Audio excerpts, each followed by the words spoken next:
Philippines was under Spanish colonial rule for over 300 years. The fight against the Spanish colonists began upon their arrival, especially among the Moro indigenous people of the Philippines. One of the first organized groups for Philippine independence was Liga Filipina, which fought for nonviolent action against the Spanish. It was created by Jose Rizal in 1892. In 1896, Andres Bonifacio founded the Katipunan, a secret revolutionary society. It was in 1896 that the fight for independence broke out into full force, with Emilio Aguinaldo leading the fight. On June 12, 1898, Emilio Aguinaldo issued the Philippine Declaration of Independence. In 1898, American forces joined Filipino rebels in an effort to take down Spain, ultimately for their own political and territorial gain. The 1898 Treaty of Paris between Spain and the United States, ending the Spanish-American War, determined the fate of the Philippines, without any actual Filipino voices present.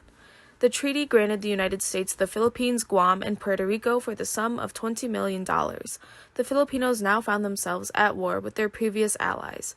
The Philippine-American War broke out in 1899, and many American troops were sent abroad to fight in the Philippines.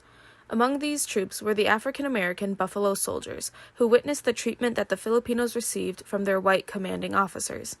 The African-American soldiers felt empathy for the Filipinos, and many defected to their side. In 1902, the American government took over the Filipino administration and ended the rebellion of the Filipinos. Though resistance of the Filipinos persisted for many years, it wasn't until 1946, after the Philippines helped the United States succeed in World War II, that the Philippines gained complete independence.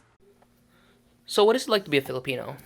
I think one of the most quintessential aspects which come to define our being, I guess, as Filipinos, is that history of colonialism and imperialism. Because if you even look at the word Philippines, it's derived from one of the kings of Spain, King Philip, and so up until the Spanish, there had never been one sole political unit that had come to control all the archipelago. And so, with the arrival of the Spanish, that's when we really became one, in a sense. But it was through the struggles of our people for rights, for self-determination, whether it be, the efforts of the Ilustrados, to the various anti-colonial revolts during the Spanish era. That is when our political aspirations translate into the foundation of a national identity. And so I think the struggles of our ancestors and the struggles of our forebears really comes to define who we are today as Filipinos. And so, why am I proud to be a Filipino? I think sharing that legacy of those who struggled before me, as well as I think being in a situation where we are pretty unique in the Asia Pacific, just in terms of how the influence of both Spanish and American culture has come to really dominate, I guess, like our culture, and like it's not something we can really take away.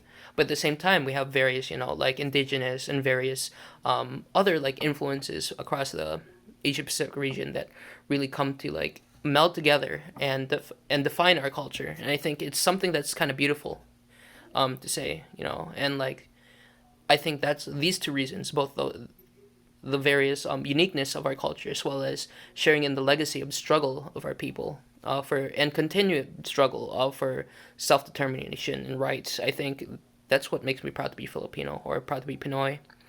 And so, what does freedom mean? I think freedom is not something that is just like, oh, free to do whatever I want. There's I think the most definite freedom, I guess, is a freedom of a sense of oppression. And I think if you look at the struggles of our people back home, there is a freedom, or there is a lacking of freedom, in that like people's democratic rights are being under attack. The economy is controlled by multinational corporations and various elites within the country.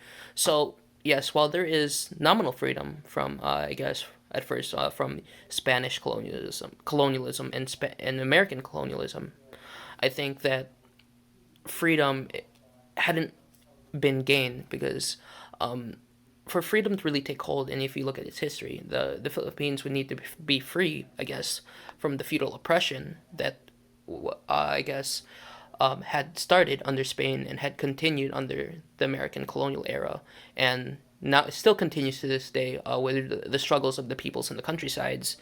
I think that people need to be free in the sense of having a government that allows them to, express their democratic rights, And at the same time, the Philippines needs to be free in a sense that they need to be free from foreign aggression, whether it be, various powers like China or the U.S. coming to dominate, the Philippines, I guess, politics and culture, and even the military and stuff like that. I think the Philippines is lacking a lot of sovereignty to act according to how the people want it to.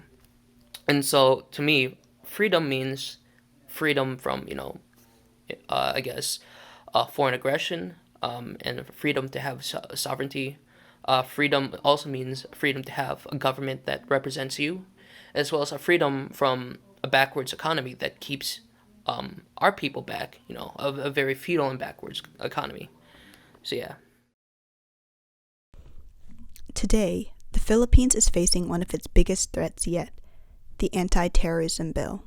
This bill includes an overbroad definition of terrorism that could target anyone the government sees as a risk, including progressive organizations, people who donate to organizations not affiliated with the government, protesters, people involved or suspected in the destruction of private property, people who purchase deadly weapons, people who attempt violence, and even people who publish or post things on social media criticizing the government.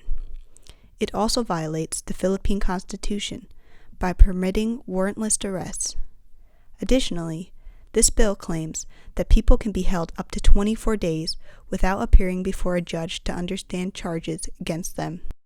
Lastly, it violates people's privacy rights by allowing the government to exercise secret surveillance. It is important to stop this bill.